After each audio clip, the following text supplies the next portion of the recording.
Assalamualaikum warahmatullahi wabarakatuh. Selamat pagi anak-anakku semua, siswa-siswi kelas 5 sekolah dasar yang berbahagia.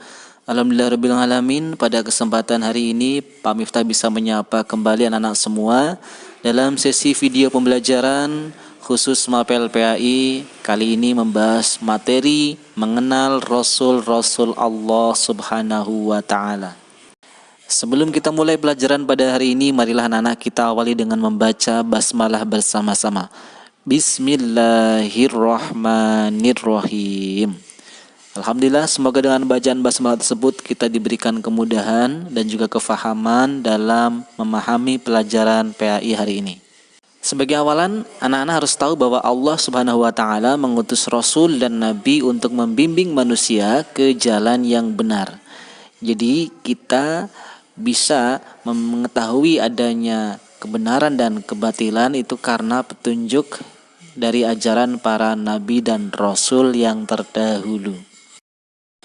Anak-anak, Rasul dijadikan sebagai contoh atau toladan yang baik bagi seluruh umat manusia, agar kita bisa menjadikan mereka sebagai panutan. Nah, ini sudah terjadi sejak zamannya Nabi Adam alaihissalam hingga Nabi yang terakhir, Nabi Muhammad sallallahu alaihi wasallam. Lalu siapakah itu Rasul? Apakah anak-anak sudah mengenal betul apakah itu Rasul? Ya, pertama-tama Rasul itu adalah seorang laki-laki, adalah manusia laki-laki pilihan Allah Subhanahu wa Ta'ala. Yang kedua, Rasul itu sama seperti manusia pada umumnya. Beliau ini makan dan minum, kemudian beranak pinak, berkeluarga, dan juga sakit, menua usianya dan juga wafat.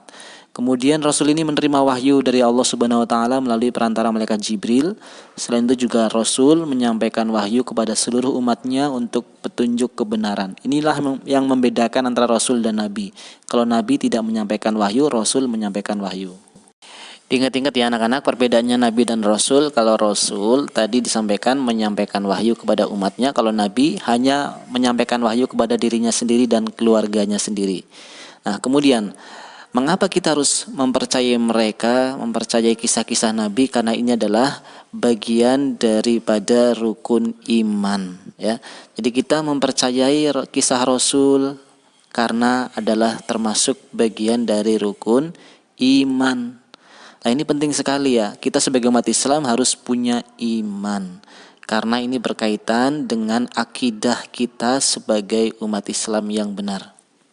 Selanjutnya, mari kita pahami apakah itu iman. Nah, secara istilah kita artikan dulu, iman itu apa? Ya, iman artinya secara bahasa adalah percaya. Itu ya, jadi iman artinya percaya. Sedangkan secara istilah, iman kepada Rasulullah Subhanahu wa Ta'ala artinya adalah mempercayai dan meyakini bahwa Rasul adalah utusan Allah Subhanahu wa Ta'ala. Jadi kita tidak boleh meragukan sedikit pun ya terhadap kisah-kisah Rasul, karena semua itu pernah terjadi, dan itu sebagai salah satu syarat rukun iman yang keempat, yaitu iman kepada Rasul Allah Subhanahu wa Ta'ala. Nah, sekarang pertanyaannya adalah, berapakah jumlah Rasul yang harus kita imani anak-anak? Ya, dalam Al-Quran dijelaskan bahwa ada 25 Rasul yang harus kita percayai nama-namanya dan juga kisah-kisahnya. Selanjutnya Pak Miftah akan menampilkan 25 Rasul Allah yang harus kita percayai, dari Nabi Adam alaihissalam sampai kepada yang terakhir anak-anak, siapa? Ya, Nabi Muhammad sallallahu alaihi wasallam. Nabi Adam adalah permulaan manusia di dunia ini, sedangkan Nabi Muhammad adalah penutup para nabi atau nabi terakhir. Silakan anak-anak hafalkan ya nama-nama nabi secara urut dari Nabi Adam sampai Nabi Muhammad. Selanjutnya Pak Miftah akan menjelaskan tentang sifat wajib Rasul Allah. Ada 4, yang pertama itu sidik, yang kedua amanah, yang ketiga yaitu fatonah, dan yang keempat, yang terakhir ya, ini adalah tabligh. 4 istilah ini harus anak-anak ketahui nama-namanya dan juga artinya. Sebagai contoh, sidik itu artinya adalah benar. Amanah anak-anak artinya adalah jujur atau dapat dipercaya. Sedangkan fatonah artinya adalah cerdas Dan tabligh bisa dipahami artinya adalah menyampaikan. Nah, itu 4 sifat wajib Rasul Allah yang bisa kita lihat dan hafalkan, dan syukur-syukur bisa kita contoh dalam kehidupan sehari-hari ya. Karena 4 sifat ini semuanya baik-baik. Nah, sekarang yang sifat mustahil. Sifat mustahil ini adalah sifat yang tidak mungkin dimiliki oleh seorang Rasul. Di antaranya ada kizib yang pertama, yang kedua ada khianat, yang ketiga ada baladhah, yang keempat adalah kitman. Apa itu arti kizib? Ya, kizib bisa kita artikan sebagai bohong. Sedangkan khianat artinya adalah tidak dapat dipercaya.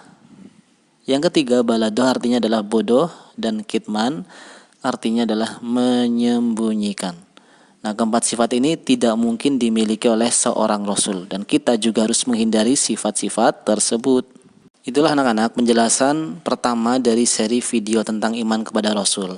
Di minggu berikutnya Pak Miftah akan menjelaskan tentang Rasul-Rasul Ulul Azmi. Nah, silakan materi ini kalian rangkum, catat yang terpenting, dan dihafalkan nama-nama Nabi dari Nabi Adam sampai Nabi Muhammad SAW beserta sifat-sifat wajib dan mustahilnya. Sekian dari Pak Miftah. Apabila ada pertanyaan silakan ditanyakan. Semoga bermanfaat. Wassalamualaikum warahmatullahi wabarakatuh.